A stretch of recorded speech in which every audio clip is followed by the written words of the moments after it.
Hi, I'm Pam Thompson, and today I'll be reading a short story which I wrote when I was on a visit to India many years ago. If there are any Hindi speakers out there, I apologize in advance for any mispronunciations. This is entitled A Sunday Afternoon. Anant was tired of listening to his parents bicker and quarrel. And to think it was all on account of his sister Kamala. For weeks, all he had heard was, "Where are we going to get the money for her dowry? Who will marry her without a dowry? What will we do without her income after she marries?" Anant never remembered such quibbling back home. Home to Anant was not the mud hut he shared with his mother, father, and sister in the vast slums of Bombay, but the palm-fringed beaches of Goa. Everyone who lived in their neighborhood slum was from somewhere else, driven out of their villages by circumstances beyond their control. In Anant's case, his father had been a fisherman, but after years of rising fuel costs, he had finally been forced to sell his boat. For a while he had returned to the primitive technique of hand net fishing, but the competition along the beaches was so intense and the quantity and quality of the fish so poor, he could no longer support his family. It was a sad day when they had to say goodbye to their friends and relatives and head north to the city, where Anant's father was assured he could find work. "Work," Anant scoffed. His father was a delivery man for the local Muslim shopkeepers. "Ordered around like a sweeper," he thought bitterly. Anant wandered around the muddy streets of the slum, ignoring the calls of the children to come and play. He was deep in thought. If I could just make enough money to help Kamala with her dowry so she can marry, it would ease mother and father's burden. Maybe they could stop arguing all the time. And even better, once Kamala is gone, maybe father can concentrate on getting back to Panaji. I'll never get enough money by begging. Besides, I am 12 now. Too old for all that kid stuff. Anyway, foreigners who come to Bombay only hand out coins to small children. As he emerged from the brown dust of the slum alley onto Riyadh Road, which was bustling with vehicular, animal, and pedestrian traffic, he saw Sanji, his best friend, darting toward him between rickshaws, buses, and lorries. "Where are you headed, my friend? You look so sad on this wonderful sunny day." "I am going to make puja. I must ask the gods to help me find a job, Sanji. We need money for Kamala's dowry." "Has she a proposal yet?" "Yes, I think the Jasal family is interested in their son, Hari. You know them. They have the sweet shop." "Of course I know them. They make the best rasgullas in all of Bombay." "But what are they asking for?" Anant sighed. 600 rupees, a sari, 3 dhotis, a tandoor oven, and a wristwatch. My parents have all but the money for the wristwatch. They have been saving for these past 2 years. And you know, Sanjay, when Kamala marries, there will no longer be a need to prepare a dowry. So perhaps we can save enough money to go back to Panaji. Sanjay laughed. "You're always talking about going home, Anant. No one leaves Bombay once they get here. You should get used to it." Anant yelled back at his friend. "I'll never get used to it. I know we'll go home someday. It is not true that everyone stays in Bombay. I heard last week that the Sikh cab driver who lived next to Sariba went back to Punjab. And what about Sandar's family?" Asha, Sanji tried to stop his friend's tirade. He hated it when Anat started talking this way. I have an idea.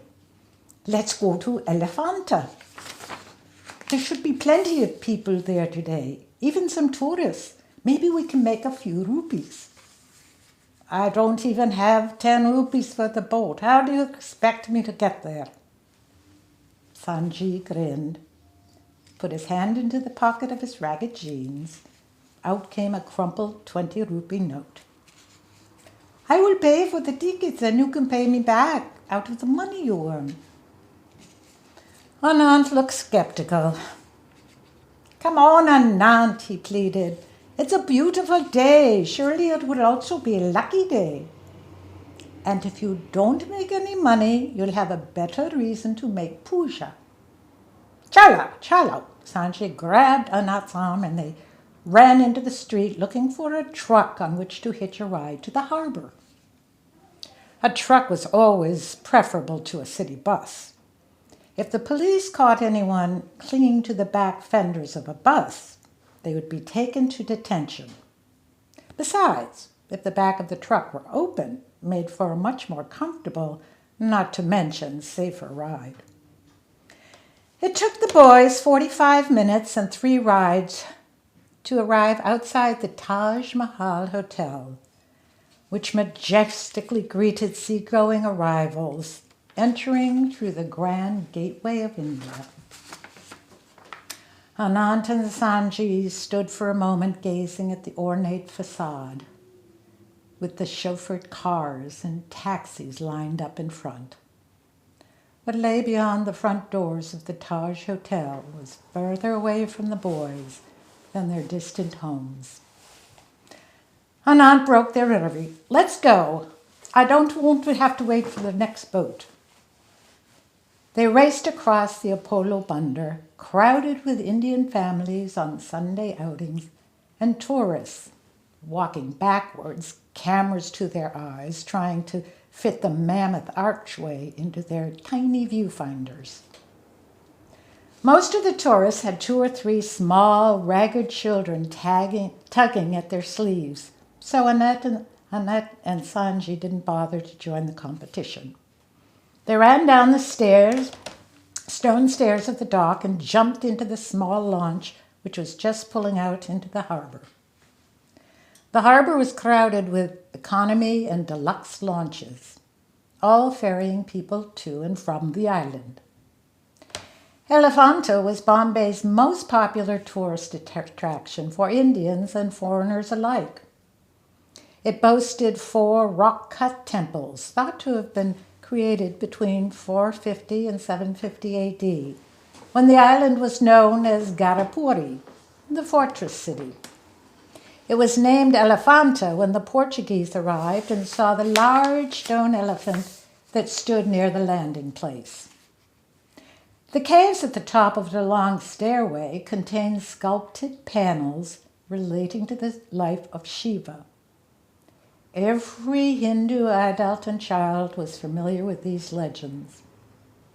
But it was not for religious education that Anant and his friend were headed for the island. The sky was clear blue and the sun glinted off the water like little diamonds tossed across the bay. Anant's depression lifted as he watched his fellow passengers on the chugging, oily little launch. They were chatting and laughing and full of high spirits in anticipation of Rangapachami, the Hindu festival marking the end of winter.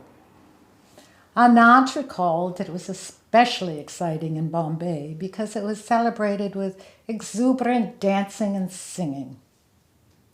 Maybe this is a good omen, he thought with a smile. A beautiful day and the end of winter and the start of Rangapachami. Maybe our luck will change. An hour later, the little boat approaching the long jetty of the Elefanta.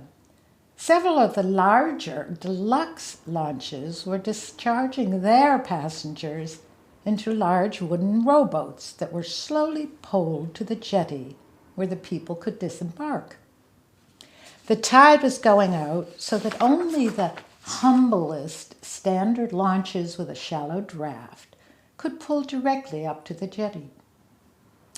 Anand and Sanji tried to stifle their giggles as they watched the silk, sari-clad women juggling picnic baskets and fat, distinguished businessmen clambering over the side of their luxury air-conditioned launch into the waiting arms of the motley rowboat crew.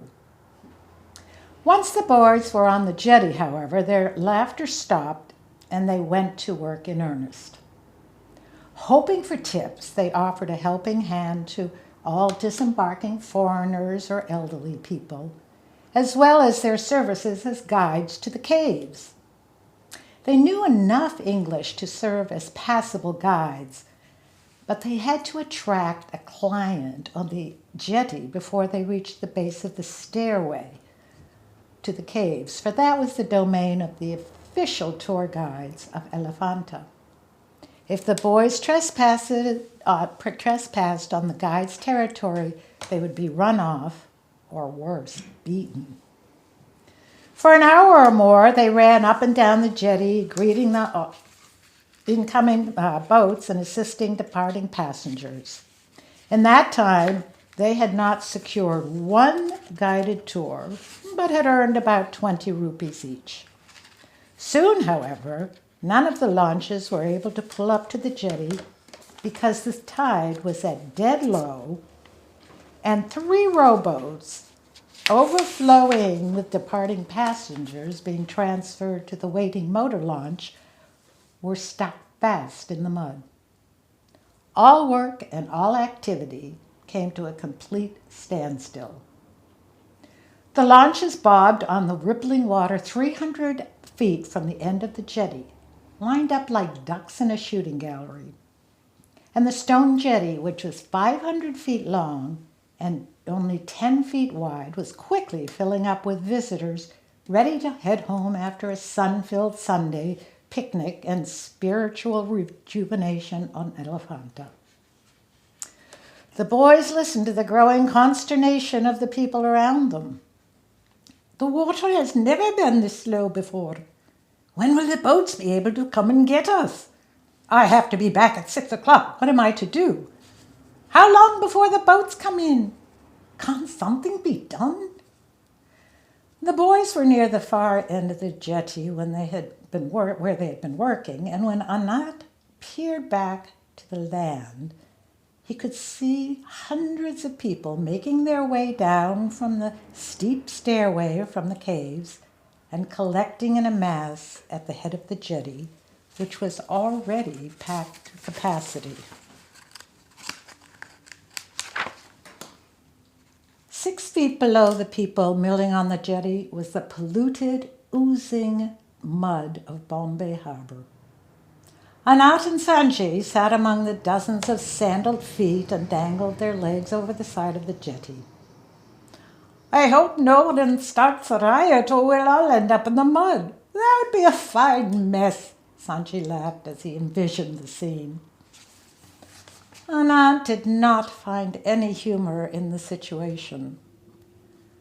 "We're already in a fine mess," he said glumly. "There won't be any work for hours until the boats start again. We can't get back to the island, and after I pay you back for the ticket, I will only have 10 rupees left. I could have made more money collecting scraps at the dump." Sanji was contrite. "I'm sorry, Anant. I really thought this was a good idea. How was I to know the tide would be this low? I don't ever remember this happening before." "I should have made a puja," Anat moaned. The late afternoon sun, beating down on the crowded jetty and the soft shuffling of the sandaled feet surrounding them, lulled the boys into a drowsiness as they leaned against one another for support. Suddenly, not 5 yards away from them, a loud commotion erupted. "Help! Help! Somebody help my mother!" a man's voice called in distress. "Please give her room," he pleaded. People started rearranging themselves on their precarious footing. "Come on, Sanji, let's see what's happening." Anat began crawling through the maze of legs and saris to get a closer look. Sanji was right behind him. Up ahead, a small space had opened, and a man was crouched down, cradling the thin, frail body of an old woman. She was wearing a light blue cotton sari and choli, and her silver bangle bracelets weighed heavily on her limp arm.